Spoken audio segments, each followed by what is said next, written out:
Guys, একটা shampoo আমাকে এমন ভাবে অপমান করবে ভাবিনি। তোমরা কি জানো পাকামি কয় প্রকার ও কি কি? সমস্যা নেই, আমি বলে দিচ্ছি। পাকামো হলো এক প্রকার, আর সেটা হলো এক্সট্রা পাকামো। শালা ওই এক্সট্রা পাকামো মারতে গিয়ে কেটেছে আমার হাত, সঙ্গে আবার ঠোঁট।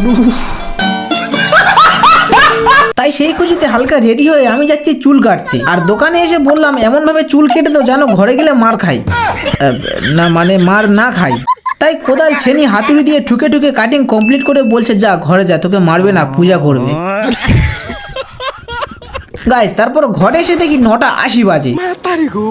তাই 2 লাখ টাকা নিয়ে দোকান থেকে একটা ডাব শ্যাম্পু নিয়ে নিলাম। আমি আবার ডাব শ্যাম্পু ছাড়া ইউজ করি না। জীবনে প্রথমবার মনে হয় আমাকে কিনতে পারলে আমার কত রকম রঙ্গ হচ্ছে। গাইস, তারপর চান করে কানে একটা পেন নিয়ে এসেছি একটা দাদুর বাড়িতে। সবার আগে আমাকে দিল এসির হাওয়া খেতে। তো চলো আমি এখন এসির হাওয়া খাই, আর তোমরাও খেতে চাইলে চলে আসো।